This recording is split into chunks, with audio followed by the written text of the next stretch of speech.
भगवान ही जानता है कि जब मैं किसी को साइकिल की सवारी करते या हारमोनियम बजाते हुए देखता हूँ तब मुझे अपने ऊपर कैसी दया आती है। सोचता हूँ भगवान ने ये दोनों विधाएं भी खूब बनाई है। एक से तो समय बचता है और दूसरे से समय कटता है। मगर तमाशा देखिए, हमारे भाग्य में तो कलयुग की ये दोनों विधाएं ही नहीं लिखी गई। ना साइकिल चला सकते हैं, ना बाजा ही बजा सकते हैं। पता नहीं कब से यह धारणा हमारे मन में बैठ गई है कि हम सब कुछ कर सकते हैं, मगर ये दोनों काम नहीं कर सकते हैं। शायद 1932 की बात है कि बैठे बैठे ख्याल आया कि चलो साइकिल ही चलाना सीख लें। और इसकी शुरुआत यूं हुई कि हमारे लड़के ने चुप चुपाते में ही विद्या सीख ली और हमारे सामने से सवार होकर निकलने लगा। अब आपसे क्या कहें कि लज्जा और घृणा से कैसे कैसे ख्याल हमारे मन में उठे।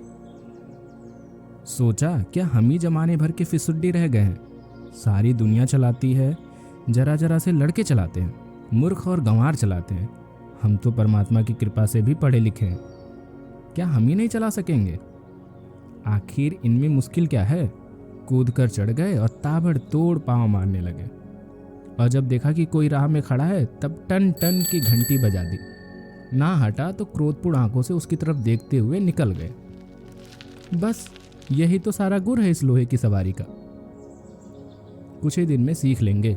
बस महाराज, हमने निश्चय कर लिया तो चाहे जो हो जाए, परवाह नहीं। अब दूसरे दिन हमने फटे पुराने कपड़े तलाश किए और उन्हें ले जाकर श्रीमती जी के सामने पटक दिया कि इनकी जरा मरम्मत कर दो।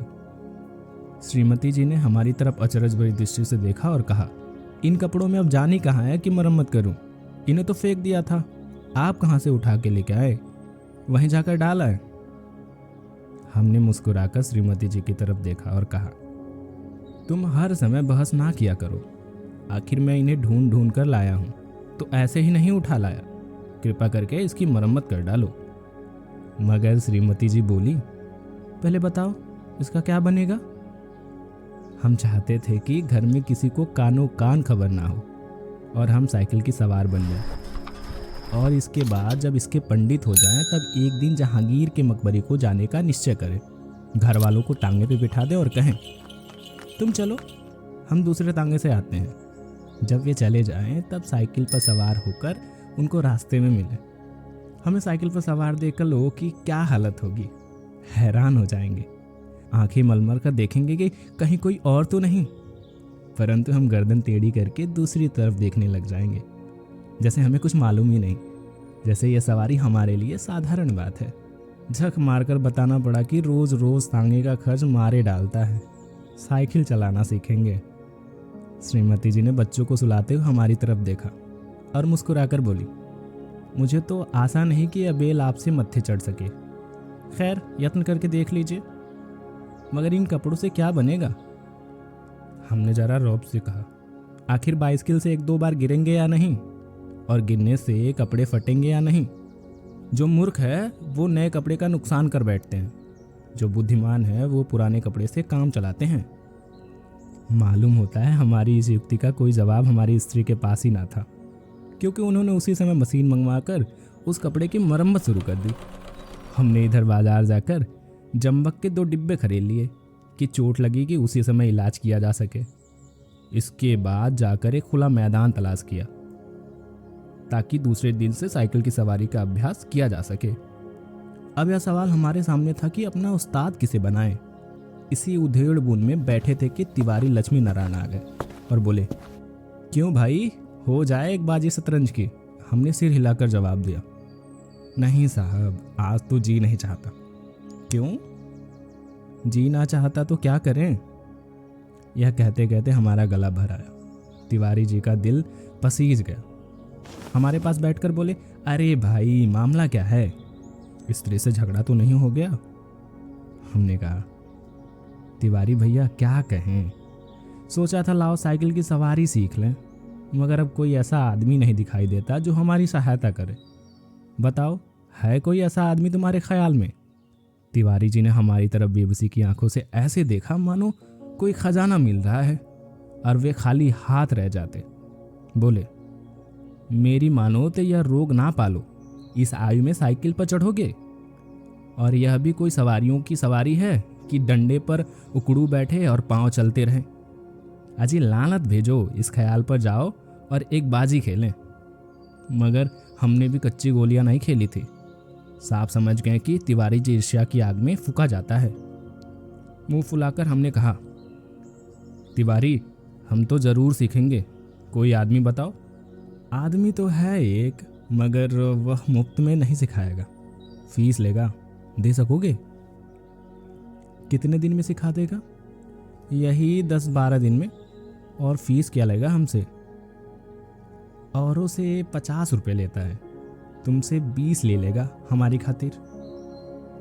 हमने सोचा 10 दिन में सिखाएगा और 20 रुपये लेगा। 10 दिन 20 रुपये, अर्थात 2 रुपये रोजाना, अर्थात 60 रुपये महीना, और वो भी केवल 2 घंटों के लिए। ऐसी 3-4 ट्यूशनें मिल जाएं तो 250-300 रुपये मासिक हो जाएंगे। हमने तिवारी जी से इतना ही कहा कि जाओ, जाकर मामला तय कराओ।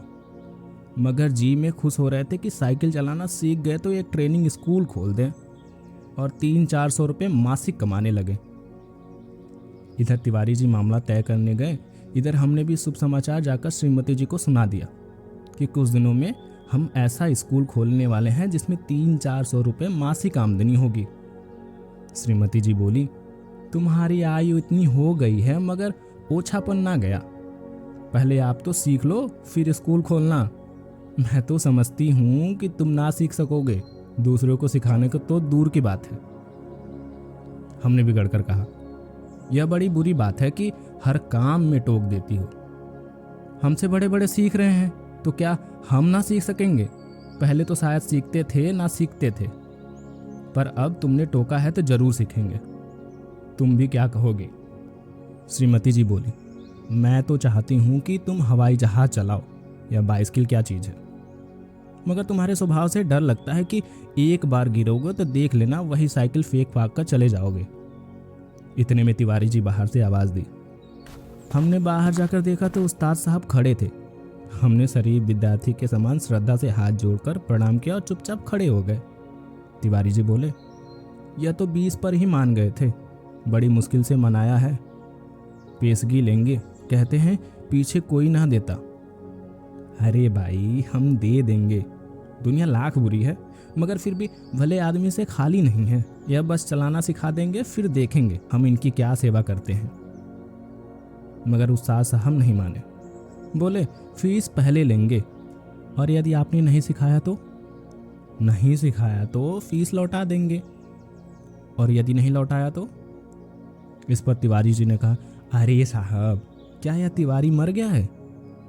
शहर में रहना हराम कर दूं, बाजार में निकलना बंद कर दूं, फीस लेकर भाग जाना कोई हंसी मजाक का खेल नहीं है।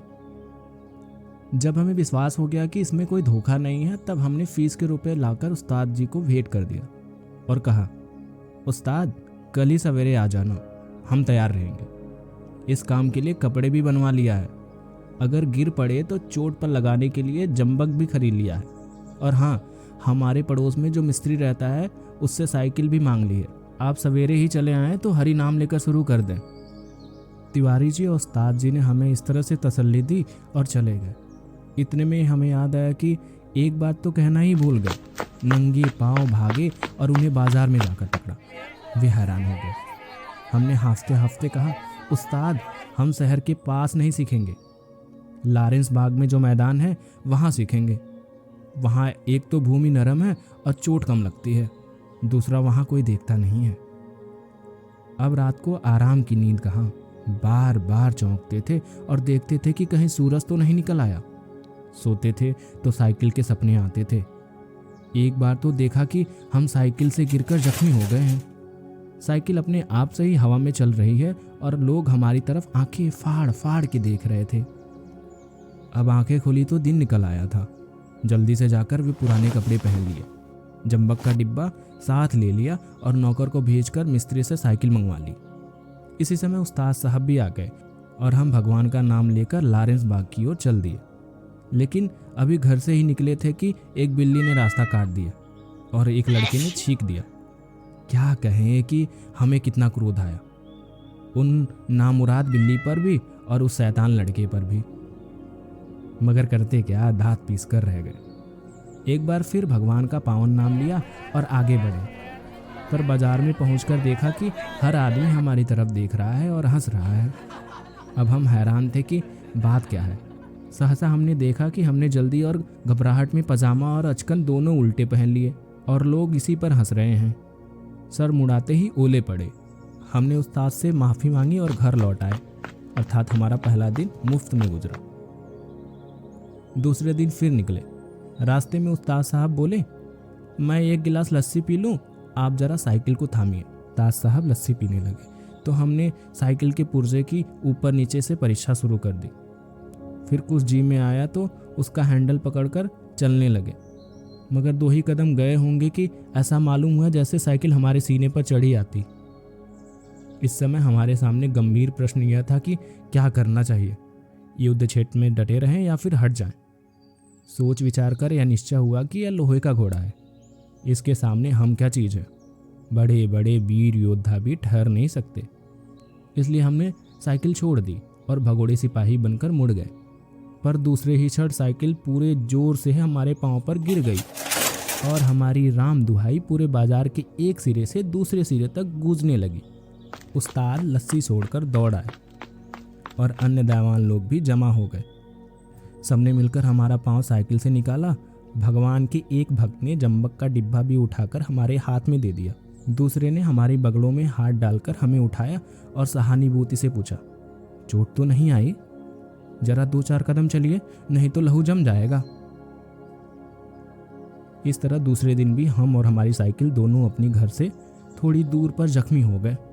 हम लड़खड़ाते हुए घर लौटे और साइकिल ठीक होने के लिए मिस्त्री की दुकान पर भेज दी। मगर हमारे वीर हृदय का साहस और धीरज तो देखिए। अब भी मैदान में डटे रहे। कई बार गिरे, कई बार शहीद हुए, घुटने तुड़वाए, कपड़े फड़वाए, पर क्या मजाल जो छूट जाए। 8-9 दिनों में साइकिल चलाना सीख गए थे, लेकिन अभी भी उस पर चढ़ना नहीं आता था। कोई परोपकारी पुरुष सहारा देकर चढ़ा दे तो फिर लिए जाते थे। हमारे आनंद की कोई सीमा ना थी। सोचा मार लिया मैदान हमने। 2-4 दिन में पूरा मास्टर बन जाएंगे, इसके बाद प्रोफेसर, फिर प्रिंसिपल, इसके बाद ट्रेनिंग कॉलेज, फिर 300-400 रुपये मासिक। तिवारी जी देखेंगे और ईर्ष्या से जलेंगे। उस दिन उस्ताद जी ने हमें साइकिल पर चढ़ा दिया और सड़क पर छोड़ दिया कि ले जाओ, अब तुम सीख गए। अब हम साइकिल चलाते थे और दिल ही दिल में फूले ना समाते थे। मगर हाल यह था कि कोई आदमी 100 गज के फासले पर होता तो हम गला फाड़ फाड़ कर चिल्लाना शुरू कर देते थे, साहब बाईं तरफ हट जाइए। दूर फासले पर कोई गाड़ी दिख जाए तो हमारे प्राण सूख जाते। उस समय हमारे मन की जो दशा होती तो परमेश्वर ही जानता है। जब गाड़ी निकल जाती तब कहीं जाकर हमारी जान में जान आती। सहसा सामने से तिवारी जी आते हुए दिखे। हमने उन्हें भी दूर से ही अल्टीमेटम दे दिया कि तिवारी जी बाईं तरफ हो जाओ, वरना साइकिल तुम्हारे ऊपर ही चढ़ा देंगे। तिवारी जी ने अपनी छोटी छोटी आंखों से हमारी तरफ देखा और मुस्कुराकर कहा, जरा एक बात तो सुनते जाओ। हमने एक बार हैंडल की तरफ और दूसरी बार तिवारी जी की ओर देखा और कहा, इस समय बात ना सुन सकते हैं, देखते नहीं हो साइकिल पर सवार हैं। तिवारी जी बोले, तो क्या जो साइकिल चलाता है वह किसी से बात नहीं करता है? बड़ी जरूरी बात है, उतर जाओ।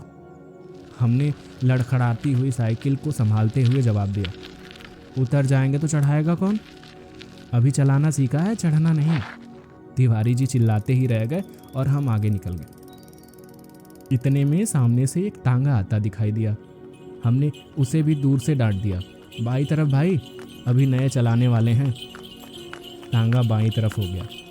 हम अपने रास्ते चलते जा रहे थे, एकाएक पता नहीं घोड़ा भटक गया और तांगे वाले को शरारत सूझी। जो भी हो हमारे सामने आ गया। हमारे हाथ पांव फूल गए। जरा सा हैंडल ऐसे घुमा देते तो हम दूसरी तरफ निकल जाते, मगर बुरा समय आता है तो बुद्धि पहले ही भ्रष्ट हो जाती है। उस समय हमें ख्याल ही नहीं आया कि हैंडल घुमाया भी जा सकता है। फिर क्या था, हम और हमारी साइकिल दोनों ही तांगे के नीचे आ गए और हम बेहोश हो गए। जब होश में आया तो हम अपने घर पे थे और हमारी देह पर कितनी ही पट्टियां बंधी थी। हमें होश में देखकर श्रीमती जी ने कहा, क्यों, अब क्या हाल है? मैं कहती थी ना साइकिल चलाना ना सीखो। उस समय तो किसी की सुनते ही ना थे। हमने सोचा लाओ सारा इल्ज़ाम तिवारी जी पे ही लगा दें और हम साथ बच जाएं।